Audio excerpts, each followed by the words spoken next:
it's such a high level literary accomplishment because on a sentence by sentence level, the writing is just superb. It's great writing. He's an astonishing sentence maker.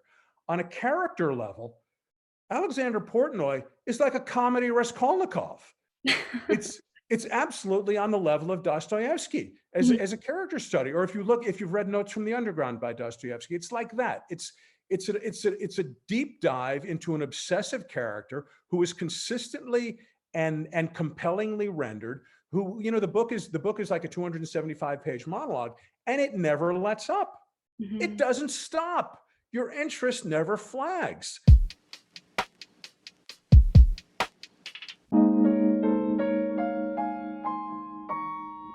Hi everyone, welcome to Without These Books. I'm your host, Allison Roach.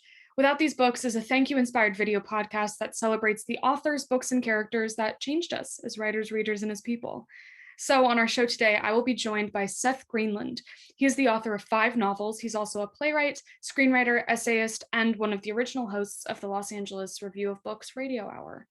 His first memoir, A Kingdom of Tender Colors, was published in 2020. He lives in Los Angeles with his wife, and he's currently working on a new novel.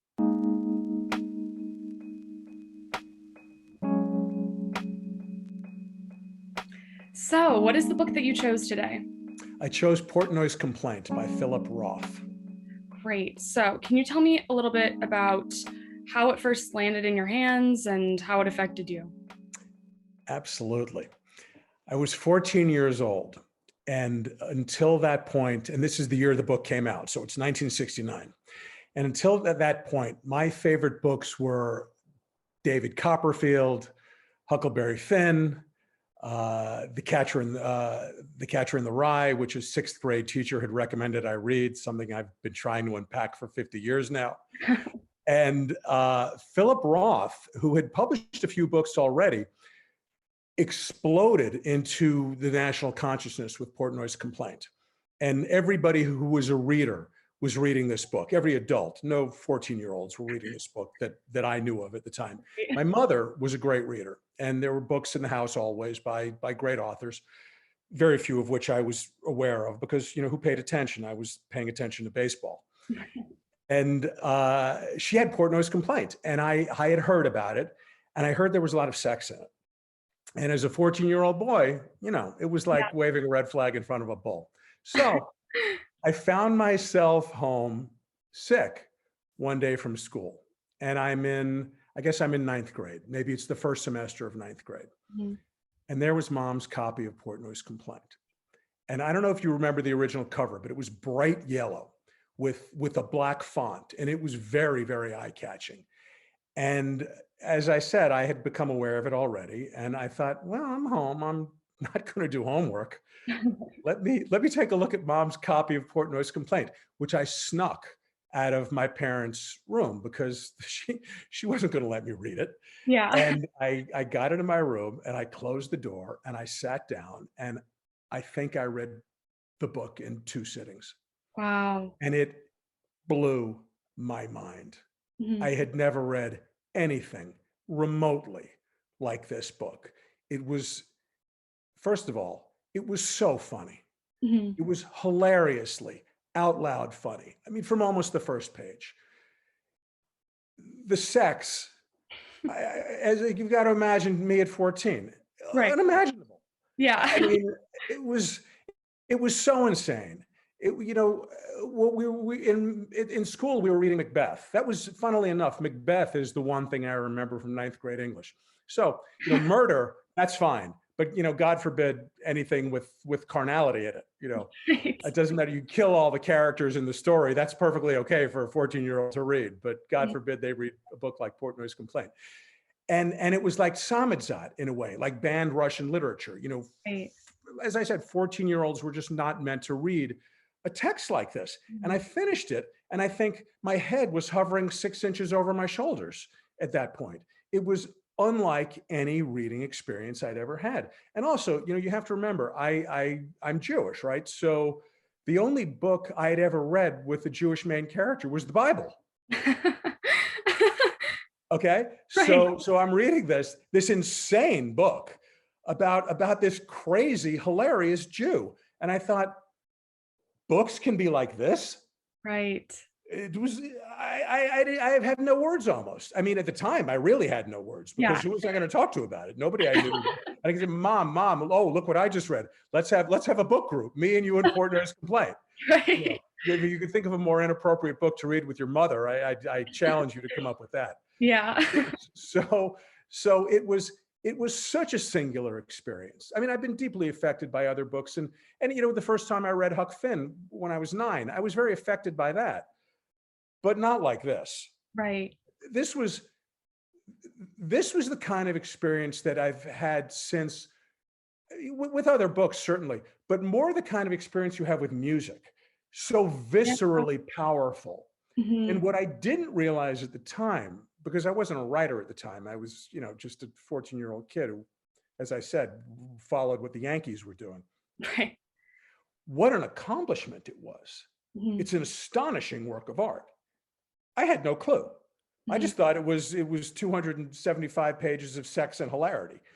I had absolutely no idea what it's. I think it's arguably a work of genius, actually. And I've read it since, and in fact, I read it a few days ago in Yeah. preparation for this I was gonna conversation. ask.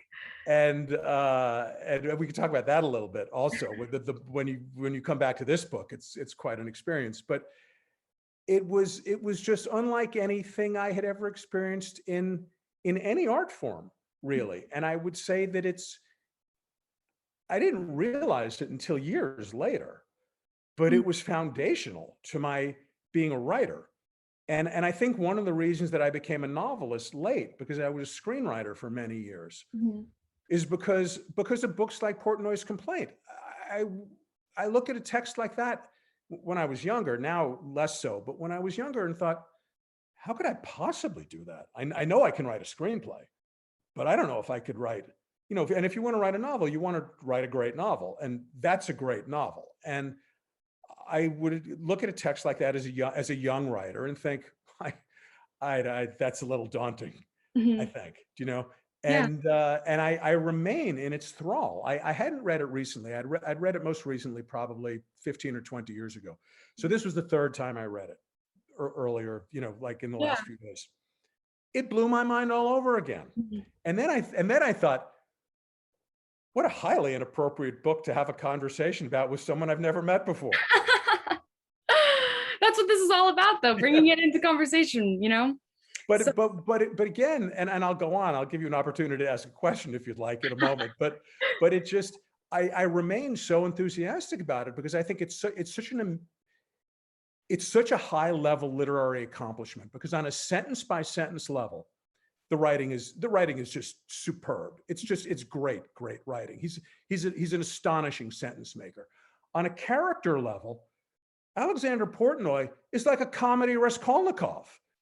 It's it's absolutely on the level of Dostoevsky Mhm. as a character study. Or if you've read Notes from the Underground by Dostoevsky, it's like that. It's a deep dive into an obsessive character who is consistently and compellingly rendered. Who, the book is like a 275-page monologue, and it never lets up. It Mhm. doesn't stop. Your interest never flags. And look, it's a work of art. It's not a manual. He's not the most likable character in terms of his behaviors and his choices and the way he treats certain people in his life. But boy, I challenge a serious reader to put this book down. Right. So, do you think it influenced the way you approach writing character or writing anything like that? Was it like a standard you wanted to meet subconsciously? Everything, Every everything. Because, well, let's start with the most important thing for me, which is, you either have a comic or a tragic view of life. I think Mhm. it's really one or the other. And in my experience, my own, certainly as a writer, is comic. And not that all of my work is hilariously funny, but if you can't see the funny in life, how do you get out of bed in the morning?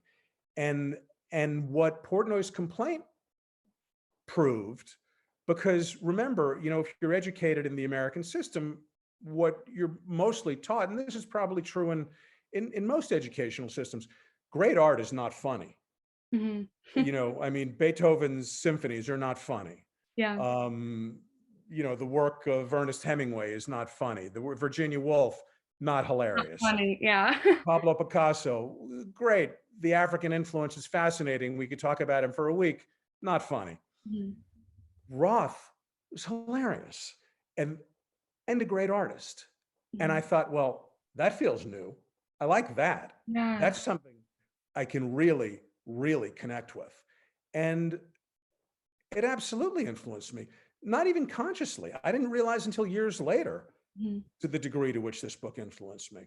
Mhm. In fact, only in getting ready to talk to you did it become so crystal clear, because I thought, well, what am I going to talk to Allison about? What books influenced me early? And I thought, well, the Harriet the Spy. Harriet the Spy is a great book. Yeah. And I reread that recently too, because I wrote about it, and I love that book. And it was the thing that started me keeping notebooks. Actually, it's a wonderful, wonderful book. But it didn't affect me the way Portnoy's complaint affected me. Mhm. Portnoy's complaint was like a drug experience. Yeah.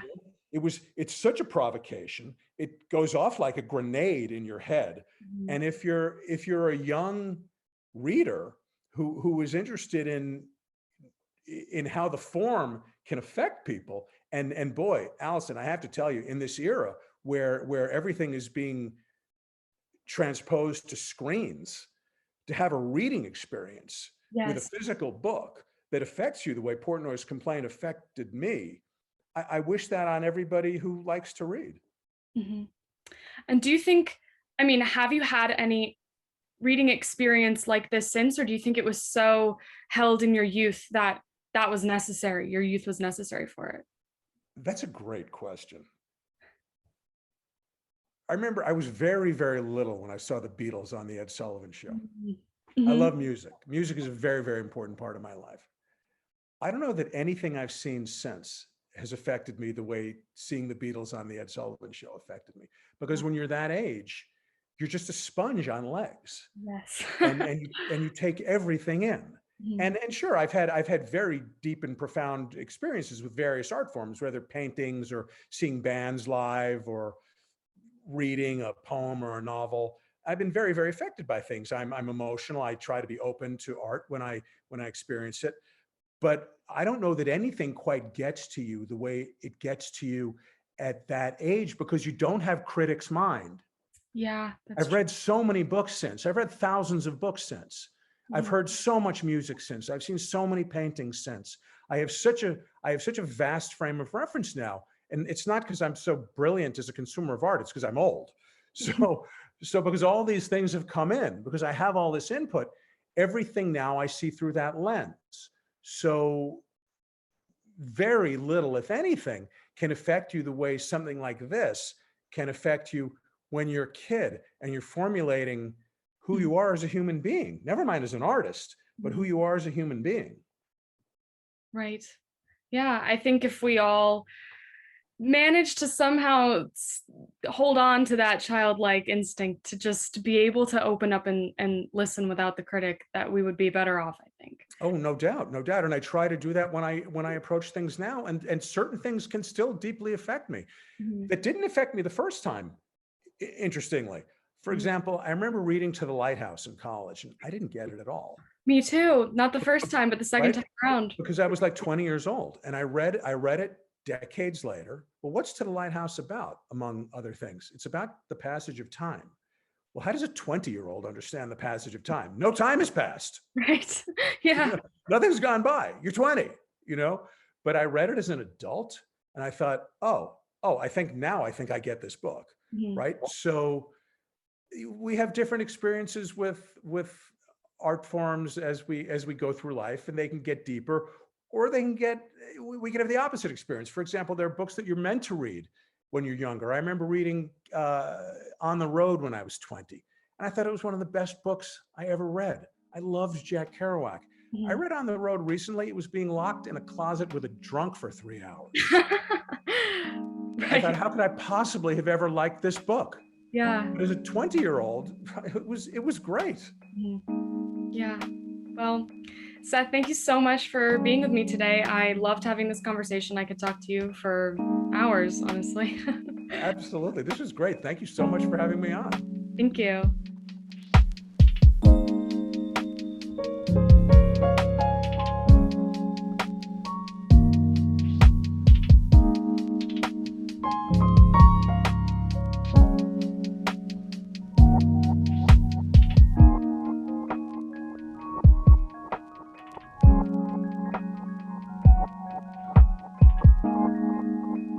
Join the conversation at withoutbooks.com.